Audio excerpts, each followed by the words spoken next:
cette bille éphémère qui prend quand l'étoile passe sa vraie place dans l'espace infini, qui devant nous dévoile ses comètes, ses planètes, ses étoiles et le ciel, tel un rêve éternel où le temps même s'efface pour faire place à l'espace infini vers lequel nous allons plein de joie sur les chevaux du vent. Le futur, l'aventure nous font face.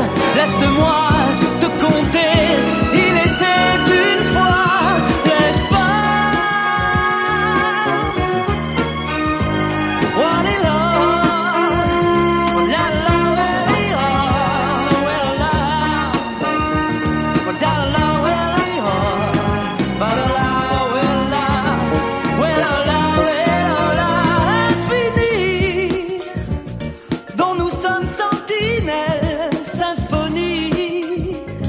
Portée de nos ailes, harmonie dont jamais on ne se lasse.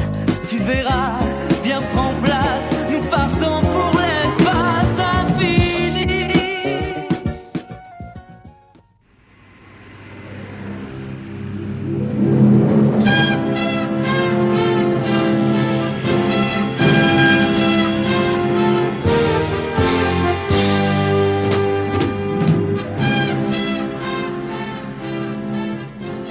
Et pour nous remercier de les avoir aidés grâce à nos informations à retrouver leur murène égarée sur cette planète perdue, ceux de Cassiopée nous ont restitué nos 3 vaisseaux de type libellule, dont le vôtre, les enfants. N'est-ce pas parce qu'après les événements des Tritons, ils ne se sentent plus capables d'hostilité, ou du moins pour l'instant? J'espère que notre gouvernement ne croit pas aux déclarations pacifiques du Teigneux. C'est un monstre d'hypocrisie. Vous avez raison, les enfants, et nous en sommes bien conscients. Mais la chance a été de notre côté et dans peu de temps, nos vaisseaux de ligne seront prêts. Cette perspective calmera nos excités avant qu'ils ne s'embarquent dans de nouvelles aventures. En attendant, votre prochaine mission vous attend. Vous allez vous rendre chez Maestro qui vous l'expliquera en détail. Voilà, mes amis, je vais vous dire ce que nous savons. Ce soleil, le NGC 16612, voit approcher son déclin et en est à éjecter ses derniers torrents d'énergie. Mais attention, bientôt il va se transformer en naine blanche, enfin, pour l'heure il pâlit. Ce qui nous inquiète, c'est surtout sa 4e planète. Jusqu'à ce jour, nous pensions qu'il n'y avait pas là de vie. Il y avait bien quelques légères modifications d'apparence, mais nous les attribuions au cycle naturel. Or là, vous voyez, nous ne savons plus. Il y a comme des bouleversements venus de l'intérieur. Pas de traces de chaleur? Ah non, absolument pas. En tout cas, rien de détectable. Donc ce ne sont pas non plus des séismes? Non, on ne comprend pas. C'est comme une mouvance intérieure, comme si un peuple de troglodytes décidait soudain de modifier son habitat. Et si un tel peuple existe, notre devoir est de prendre contact, de l'informer que sa planète est condamnée dans la mesure où sa science ne lui permet pas de le prévoir. Votre compagnon vient d'enregistrer les dernières données sur la 4e planète du système NGC 16610. Distance orbitale 137 millions de kilomètres. Masse planétaire 98,742 de la norme terrestre. Rotation 30 heures. Oxygène 24,2. Azote 73,6. Argon 0,6. Oui. Gaz carbonique 0,3. Semble proche de l'atmosphère d'Oméga. La température douce et constante, avec une moyenne de 30 degrés, est due à la faible inclinaison de l'axe de la planète.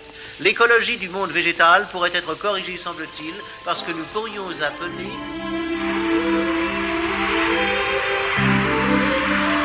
Agrandissement.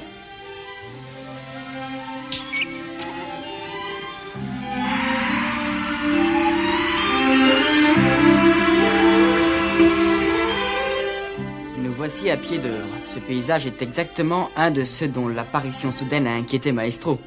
Allons donc à la rencontre de ses habitants. Champ magnétique de protection activé. L'endroit semble désert, mais enfin, c'est le règlement.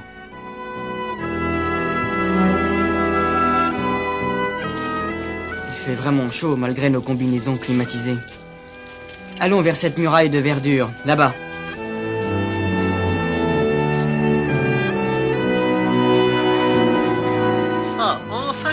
brins d'herbe. Des brins d'herbe? Je viens de faire une rapide analyse et c'est bien de l'herbe. Moi, j'appellerais plutôt ça des arbres géants.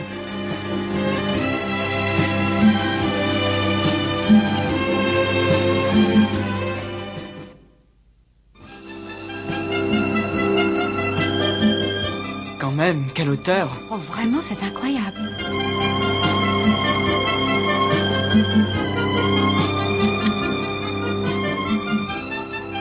Ok, eh bien, on continue.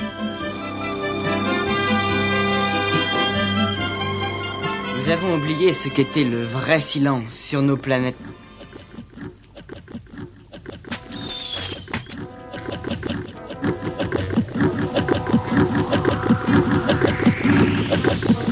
Bon, eh bien, nous saurons au moins que nous ne sommes pas seuls ici. Une araignée! Une araignée géante! Elle est vraiment énorme. Voulez-vous que je lui rentre dedans à ce gros sac à pattes?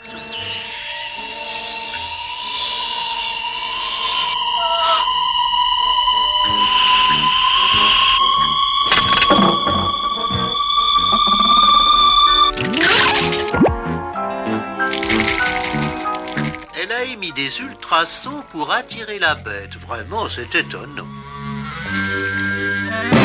Quel monde étrange. Si les habitants d'ici sont tous de cette taille, ça promet.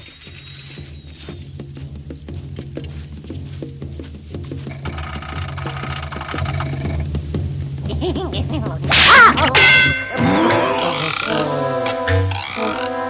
c'est un monde étrange et cruel. Nous serons plus en sécurité dans ce vallon. Nous pourrons y dresser notre campement et nous y passerons toute la nuit. Je commence à être fatigué. Reposons-nous un instant, veux-tu? Ah!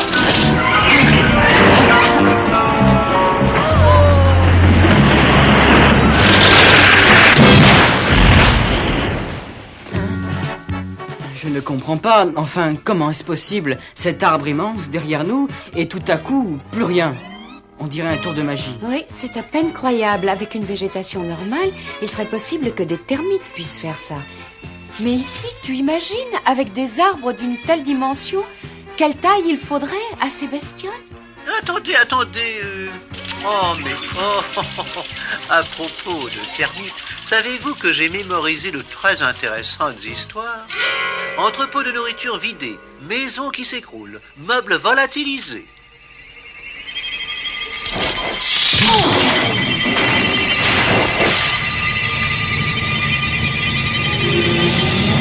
Oh non, non, papa!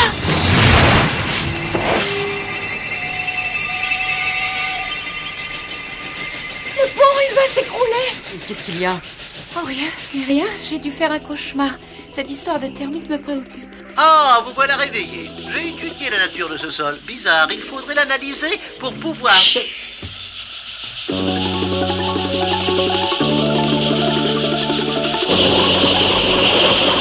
Oh, des fourmis géantes.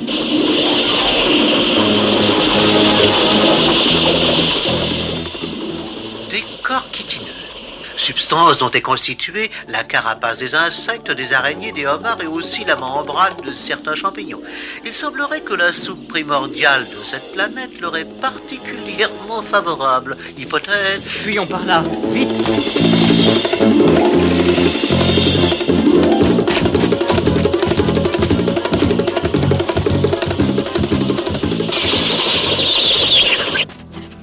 Voilà un paysage conforme aux photos de Maestro. Oui, on dirait un château de conte de fées. À se demander s'il est habité. Un château de cauchemar, oui. Ah! Et pas la moindre ouverture. Nos amis chitineux se rapprochent. Il faut absolument trouver un abri. Allons, du calme, réfléchissons. Même s'ils ne nous considèrent que comme de gros insectes comestibles, ils n'ont pas envoyé toute cette armée rien que pour nous. Oui, tu as raison, il doit y avoir une autre cause, mais il faut la trouver. Il faut la trouver, et très vite. As-tu une idée? Attaque personnelle contre nous, mathématiquement peu probable. Pour le reste, je manque d'informations.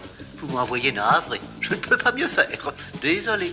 La prochaine fois, il vous faudra veiller à ce que ma programmation soit plus adéquate si vous désirez que je vous précise. Attention, danger!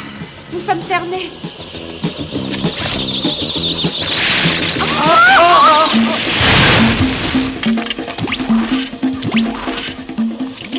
Oh mon Dieu, non!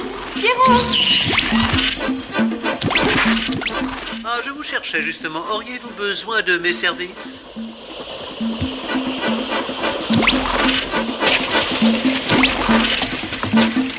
Pierrot, regarde!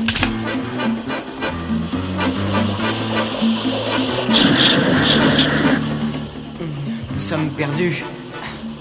Il ne nous reste plus qu'à vendre charmant notre peau. Métro, ton rayon laser, tu protèges nos arrières. Viens, Psy. Ici, on voit des deux côtés. À nous, les termites.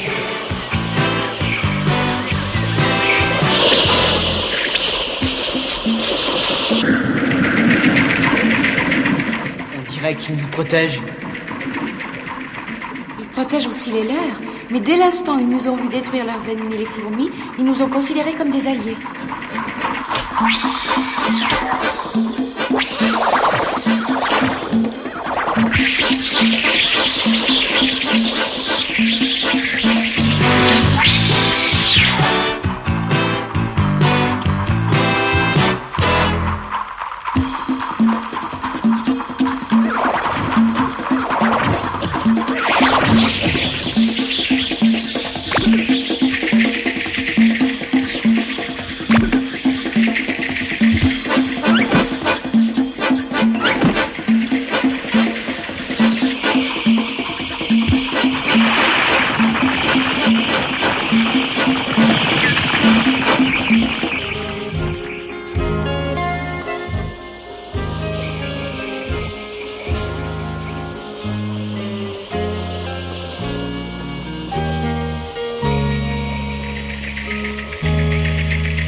Ils ne nous voient pas, tu te rends compte? Oui, je crois qu'ils sont tous aveugles.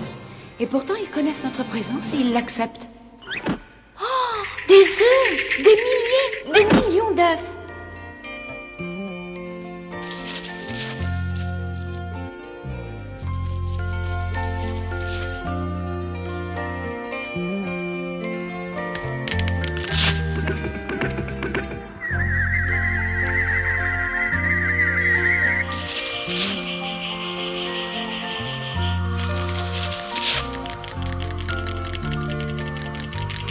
C'est la nurserie.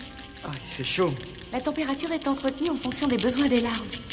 Tu te rends compte de ce travail? Tout ça a été construit de l'intérieur. Mais alors comment expliquez-vous les châteaux et toutes ces structures extérieures? Je pense qu'il s'agit des rejets, des déblais de tout ce que nous voyons ici. Intéressante théorie.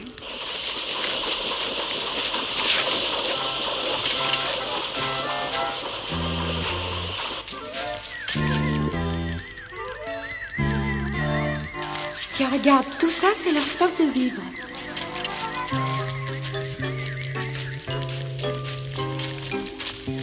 Et ceux-là, ils ne mangent donc jamais? La forme de leur pince ne leur permet pas de se nourrir eux-mêmes. Mais regarde. Tu vois, il vient de le nourrir.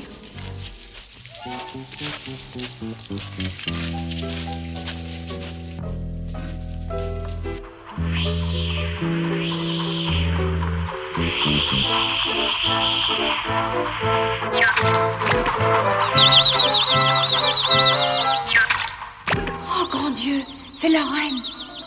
Voilà le roi, observe-le. C'est le seul qui ait des ailes. Allons voir la reine de plus près. Nous voici donc au milieu d'une société de termites. C'est fascinant, mais comment va-t-on sortir de là? Si nous essayons une sortie vers l'extérieur, nous allons être taillés en pièces par nos amis soldats. Intéressant, oui, très très intéressant. Quelle organisation.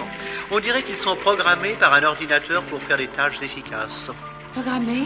Oui, peut-être. Mais programmés par qui? Voilà. Ils mènent une existence monotone, uniforme, mais ils exécutent leurs tâches sans contrainte. Ils vont même jusqu'au sacrifice de leur vie. Vous avez vu les soldats devant les fourmis?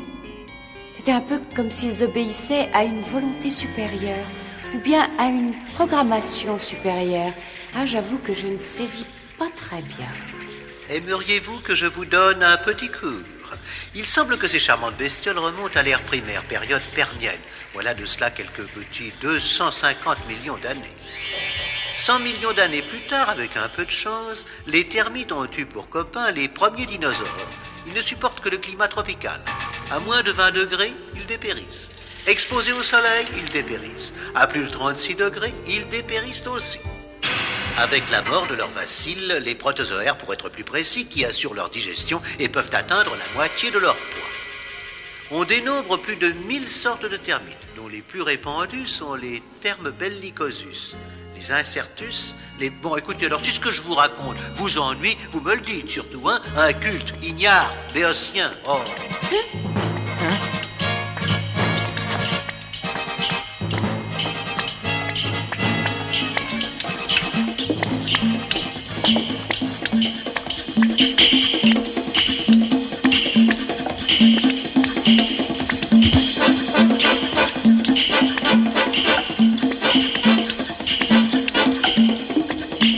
Qu'est-ce que c'est? La célébration de la victoire? Un culte? Un rite peut-être?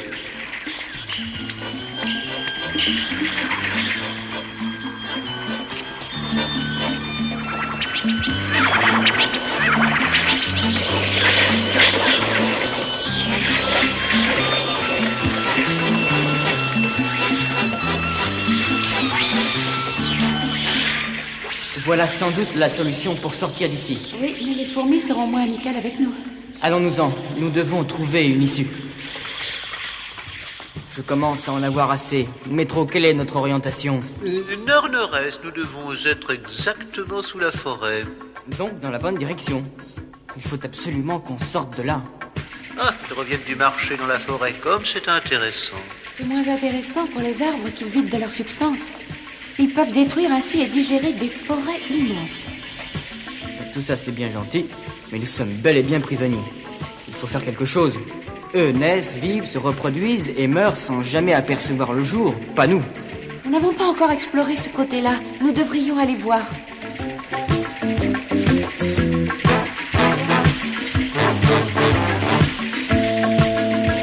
Tiens, voilà des ouvrières qui transportent des œufs dans cette direction. Remontons la file. Nous verrons d'où ils viennent. Oh, une autre reine. Et encore une autre. Je pense au danger que l'on courrait si un jour cette espèce parvenait sur nos planètes. Je ne comprends pas bien. Une reine, d'accord. Mais 3, 4 ? Métro, est-ce que tu as une explication?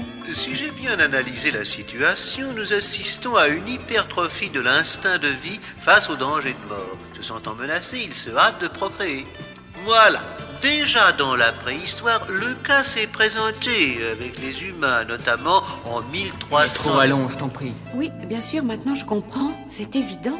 C'est la solution au problème posé par Maestro, le soleil NGC 16612 qui va s'éteindre. Ici, les habitants sentent qu'un danger mortel les guette. Et ces combats acharnés, cette course visant à produire plus d'individus, c'est leur réponse. Réponse 2 fois erronée. Numéro 1, ça ne les empêchera pas de disparaître avec leur planète refroidie. Numéro 2, avec leur taux de reproduction, ils vont manquer de nourriture. Une chose me tracasse. Qui commande ici? À qui obéissent ces forçats qui n'ont ni eux, ni sexe, ni elles? Et je voudrais savoir pourquoi. Pour qui ils se donnent toute cette peine?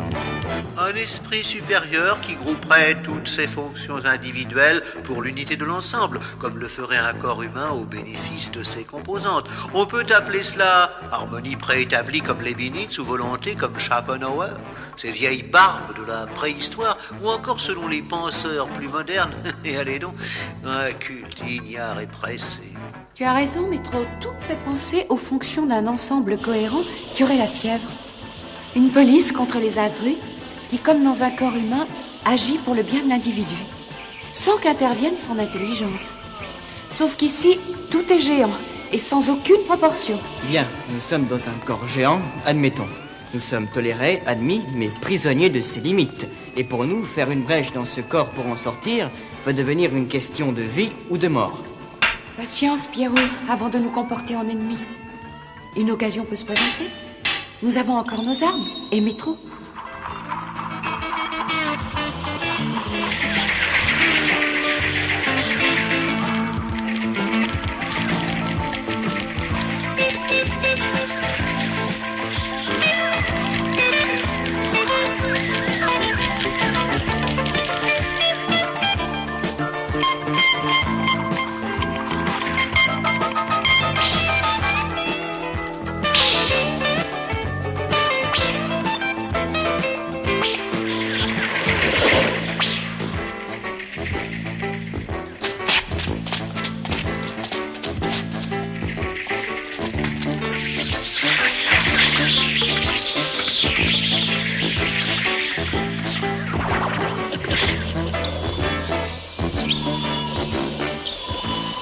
Une brèche, essayons de passer. Ce n'est pas encore cette fois que nous pourrons sortir d'ici.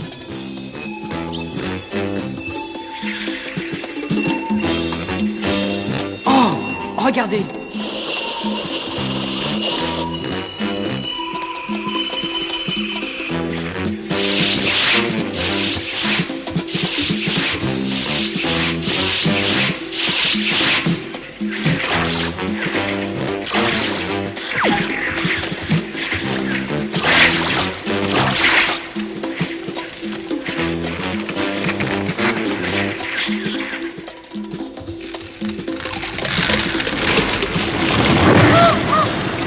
Allons-nous-en vite! Nous tournons en rond et nos vivres sont épuisés. Il serait temps de trouver une solution. Mais que font-ils sur le dos de la reine? Ils mangent la muraille. Eh oui, tout est comestible ici. Rien ne se perd, surtout pas l'excrément qui reste l'élément de base de toute nourriture ainsi que de toute construction.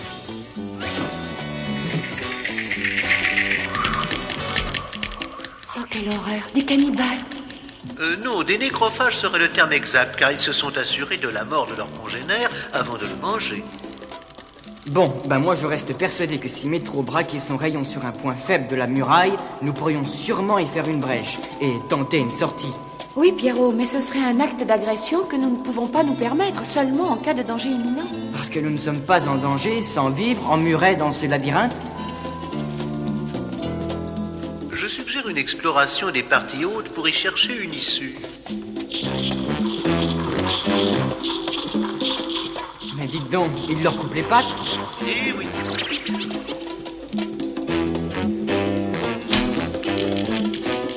Oh non, c'est horrible. Les nymphes en surnombre sont considérées comme nourriture, comme tout le reste. Et comme les vivres se font rares avec cette croissance... Oh, sauvons-nous, partons d'ici. Il nous faut trouver une issue et c'est par là qu'elle est la plus probable. Bon, alors que faisons-nous? De toute façon, il faut y aller. Métro, action!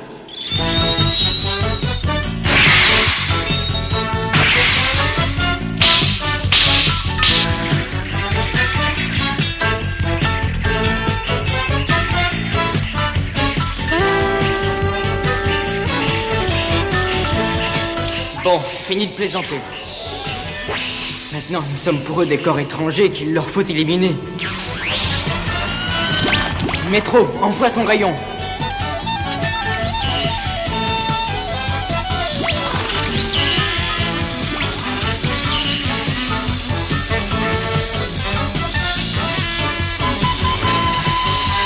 Alors, est-ce qu'elle va tomber, cette voûte ?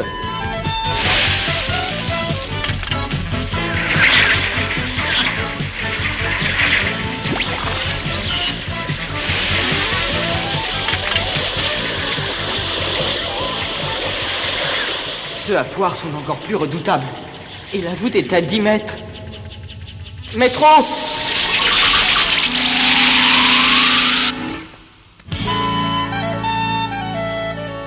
Eh bien, nous voilà enfin tirés d'affaire. Oh, allons-nous-en d'ici, j'en ai assez.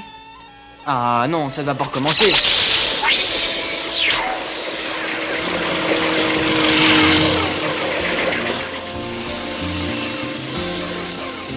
Notre libellule!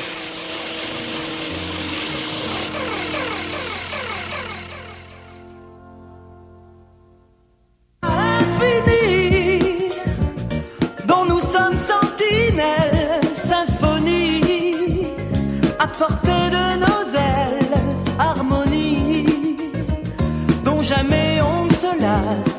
Tu verras,